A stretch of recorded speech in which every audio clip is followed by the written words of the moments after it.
자, 앞서 이제 공부하는 방법에 대해서 제가 읽었던 책의 내용을 이제 간략하게 소개해 드렸고요. 이제 운동역학의 큰 그림을 한번 같이 그려보자는 주제를 정했지만 뭐 그러기에는 이제 너무 허접한 내용이니까 조금 수준이 있으신 분들은 그냥 가볍게 스킵하시면 되고요. 정말 그 선수 출신 분들이거나 좀 운동역학이라는 거에 너무 생소해서 좀 갈피를 잡지 못하시는 분들은 한번 가볍게 들어보시면 조금이나마 이제 조금 역학에 대해서 익숙하게 되는 그런 어, 자료가 되었으면 좋겠습니다.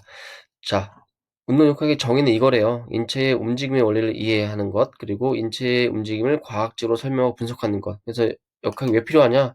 그러니까 트레이닝 할 때 필요하대, 트레이닝. 그래서 어떤 선수의 동작을 교정해 주려면은 그 선수의 동작을 관찰하고 그것을 이제 정확한 동작 또는 세련된 동작과 비세련된 동작을 구분할 수 있어야 되잖아요. 그래서 그런 것들을 우리가 어떻게 했냐, 과거에는 이제 주먹구구식으로, 야, 너 팔도 뻗어야지, 팔도 굽혀야지, 허리를 더 써야지, 이런 식으로 했는데, 이제 그런 것들이 이제 운동 역학이 과학적으로 약간 정량화, 뭐, 우리 과학적으로, 개념적으로 접근이 되면서 좀 더 체계적으로, 할 수가 있겠죠. 그래서 트레이닝의 교정 또는 분석으로 내용으로서 역학이 필요하고, 그 다음에 트레이닝 효과를 측정할 수 있게 되죠. 뭐, 만약에 계산을 한다. 그럼 어떤 사람이 높이뛰기 선수가 기록이 좋아졌는데 그 이유가 지면 발력을 좀 더 효율적으로 이용해요. 뭐, 무게중심이 높이가 높아졌어요. 그럼 왜 높아졌는지 팔처럼 더 그 배면뛰기 자세를 더 잘해요. 뭐 그런 것들을 우리가 이제 역학적으로, 과학적으로 좀 접근하기 위한 항목이 그래서 발달된 거라고 합니다.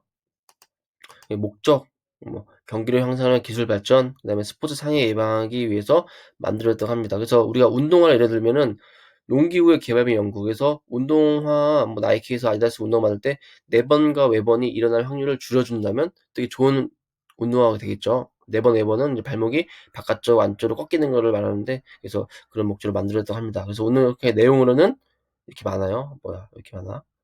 잠시만요. 이거 접어주기 보기 편할 것 같아요. 자, 해부학, 운동학, 운동역학, 정역학 이 네 가지로 크게 나뉜다고 합니다.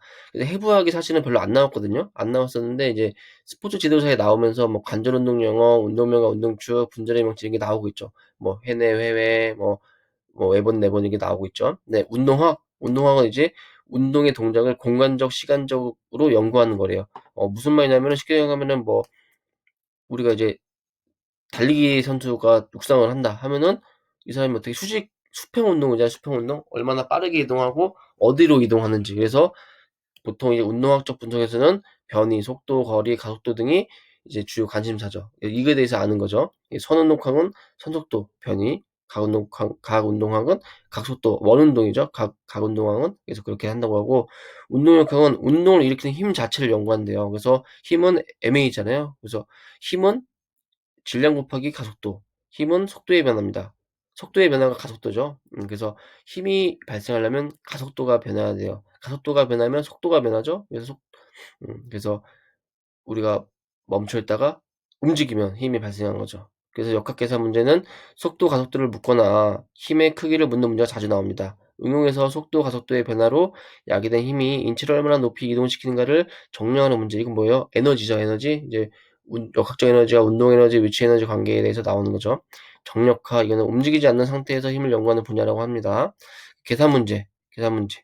계산 문제는 변수와 상수가 존재합니다. 그래서 운동 중 질량과 중력과 순환이 불변하죠. 그래서 변하는 것은 속도예요. 그래서 따라서 우리가 구해야 되는 x값은 속도, 가속도 또는 힘의 크기를 묻는 문제가 많죠.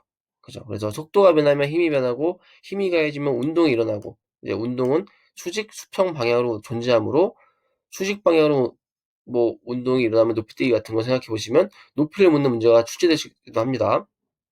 문제를 볼까요?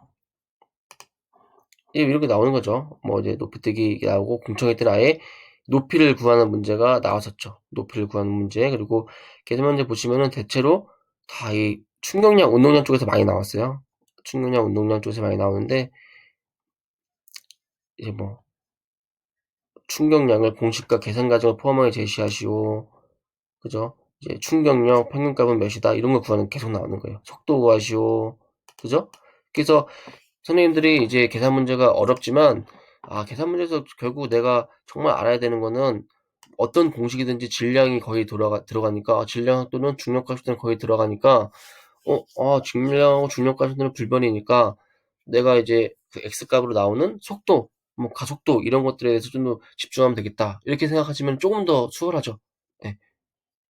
제가 이제 잘 모르지만, 그래서 과거에는 해부학에 관련된 문제는 출제문도 나왔지만 최근에는 좀 많이 나오고 있죠. 이게 스포츠 지도사에서 나오고 있는데, 사실은 이제 해부학에 관련된 지식이 운동 역학의 기본이라고 합니다. 왜냐면 우리가 앞서 여기서 정의해서 운동의 시간적, 공간적 움직임을 분석하고 그렇게 하는데, 일단은 내가 해부학적으로 그게 정의가 안 되어 있으면은 또 이제 과학적으로 설명하기 어렵잖아요. 그죠? 몸의 회전이 뭔지, 그죠? 그래서 이 해부학적 지식이 기본이었는데 그동안은 임용에서는 잘 출제가 안 됐지만 최근에 좀 출제가 되고 있다. 예. 그래서 공부하는 방법, 첫 번째로는 공식 및 용어를 암기해야 됩니다. 뭐 어느 과목이나 마찬가지죠. 용어의 암기가 처음이죠. 생소한 용어가 많기 때문에 그 용어와 그 의미 자체를 암기하는 거죠. 충격량은 뭐 공식 FT 힘 곱하기 작용시간이다. 그 충격량은 인체가 뭐 어떤 물체에 작용한 힘이라고 볼 수 있겠죠. 그래서 속도와 속력의 차이가 뭐지? 속도와 속력 같은 것 같은데? 이게 뭐 변이랑 거리구나. 벡터와 스칼라 차이는 뭐지? 이거 벡터와 스칼라들 그냥 암기를 해야 돼요. 암기하고 벡터는 뭐고 스칼라는 뭐고 암기를 하고 일단 그 의미까지는 이해를 해야 됩니다. 이거는 누가 도와줄 수 없는 거예요. 자기가 해야 되는 거예요. 예. 그다음에 분수의 개념. 분수의 개념을 좀 많이 알아야 돼요. 이게 저거 그 운동역학 나중에는 계산하는 거에 대해서도 한번 욕심을 내서 해보려고 하지만 지금 제일 많이 나오는 게 뭐 이제 분수의 개념인 것 같아요.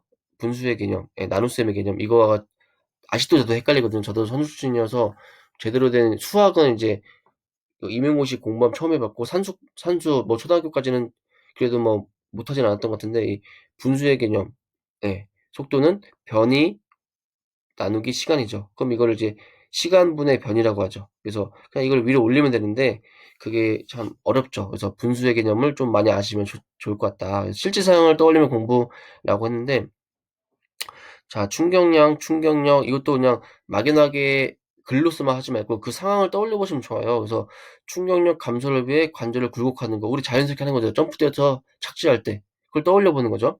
그리고 야구 와인드업 동작을 하면은 작용 시간이 늘어나니까 충격량이 증가하겠구나.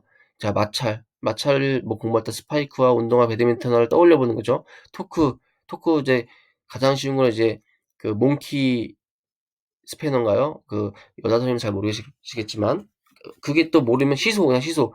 몸무게 60kg와 40kg가 시소를 탄다면은 당연히 수평을 이루기 위해서는 앉는 거리가 달라져야 하죠. 예. 그 말은 뭐냐 토크가 같아진다 못하네요. 토크는 힘 곱하기 모멘트 암이기 때문에 그죠?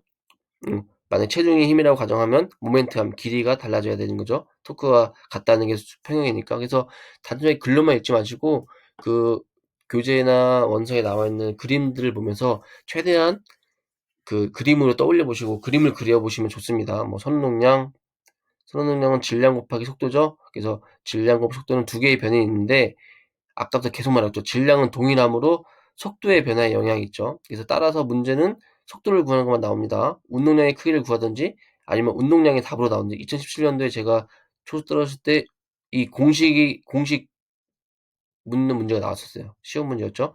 자, 가운동량은 관성 모멘트 곱하기 가속도입니다. 근데 관성 모멘트가 질량 곱하기 회전 반경의 제곱이에요. 그러니까 따라서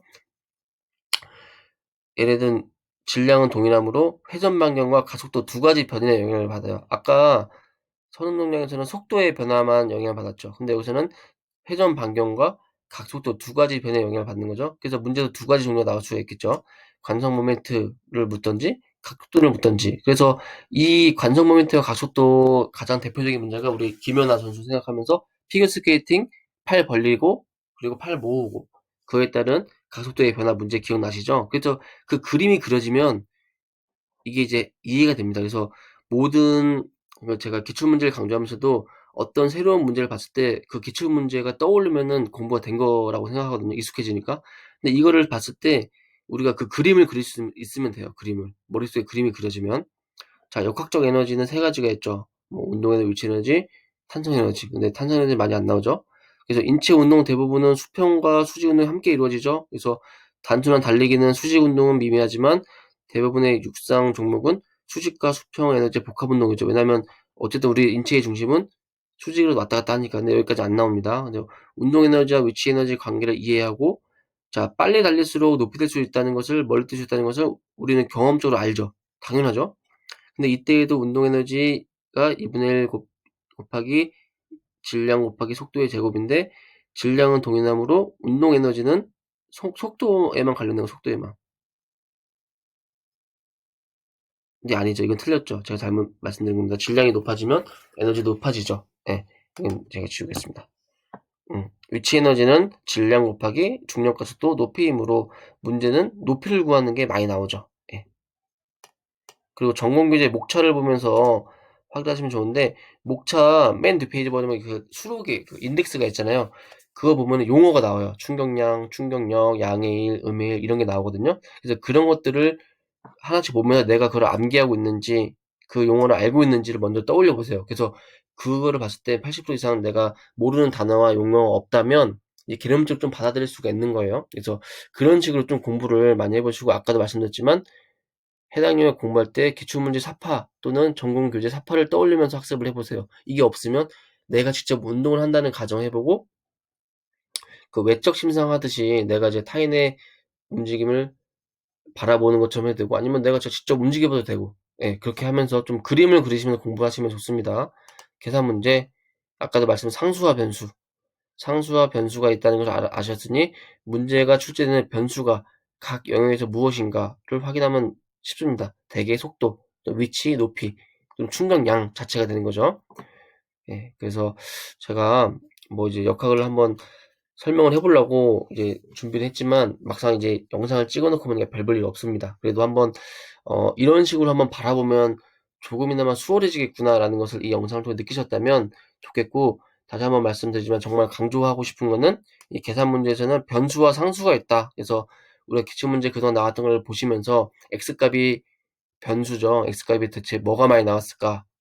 보시고, 이 전공문제 목차 말고 저 뒤에 그 인덱스라고 하나요? 그 수록되어 있는 거, 용어 설명되어 있는 거, 그걸 보시면서 하나하나 해보세요. 지면 발력이 뭔지, 충격량이 뭔지, 뉴턴의 가운데면 세 가지, 위치 에너지가 뭔지, 이런 것들을 그걸 보고서 내가 떠올려보고 내가 스스로를 납득시켜줬으면 그게 내게 된 거잖아요. 그 정도 되면은 이제 조금 고민하고 생각하고 문제 풀고 하다 보면 정말 좋아집니다. 근데 그 작업이 안 되기 때문에 어려운 거예요.